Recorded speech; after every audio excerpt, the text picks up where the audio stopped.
first of the two-day trip in March of 1935, J.R. and his older brothers, Roy, born 1921, and Jack, 1929, huddled together under a tarpaulin in the bed of the truck, trying to protect themselves from the punishing cold and rain. The ride along muddy roads was all the more frightening because the vehicle frequently hit potholes with such force that the boys feared the wheels might be knocked loose at any moment. Their mother tried to calm them and her two daughters, Reba, 1934, and Louise, 1923, with music and the assurance that God was watching over the family. The story of Dice had its roots in the Great Depression, when most of the farmers in the state, including J.R.'s father, struggled to survive. As the price of a 500-pound bale of cotton dropped from $125 in 1928 to $35 in 1932, there was panic among farmers over how to provide for their families.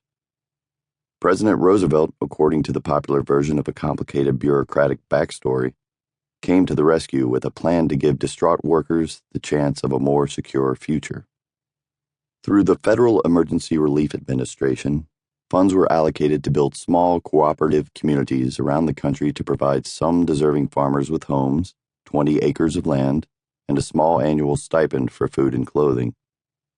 The social experiment also called for new buildings to house support services, including a cotton gin, general store, restaurant, school, hospital, post office, and gas station. Officially titled Colonization Project No. 1, DICE was one of the first cooperatives.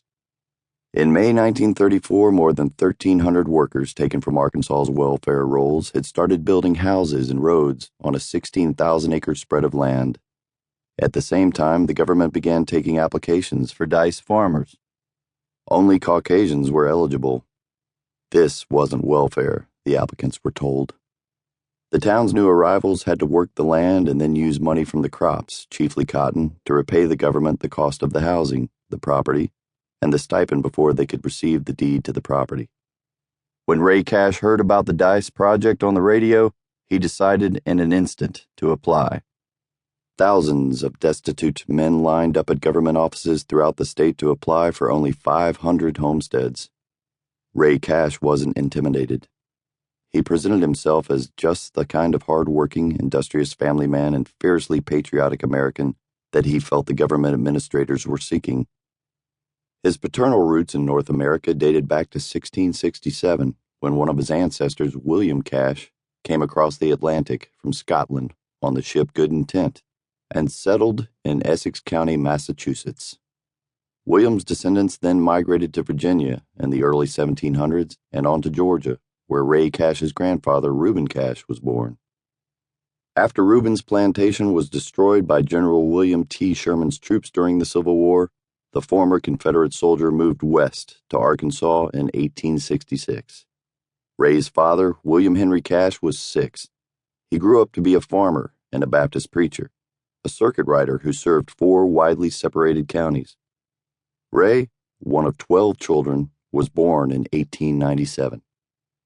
In the interview process for the DICE land, Ray stressed not only his military service — he had served in France briefly during World War I — but also how hard he had worked to support his family after farming became unprofitable. He'd pursued odd jobs, sometimes walking miles to cut wood at a sawmill or hopping a freight train to Charleston, Mississippi, to help dismantle a chemical plant.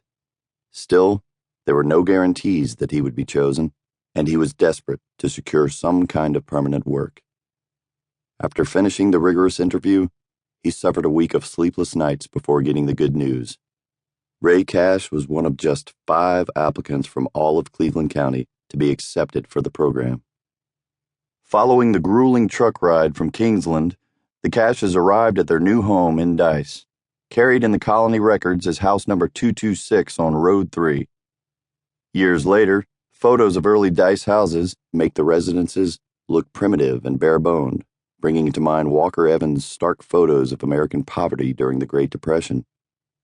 Indeed, the days of rainfall had left the mud so deep and thick on the property that Ray had to leave the truck 100 yards away from the house and carry J.R. the rest of the way. Still, the new home looked like a mansion to the Cashes. It had been painted white with green trim. To keep listening to this audiobook for free, click the link in the description. It will take you to a free Audible trial where you can listen to this and many other books for free for 30 days.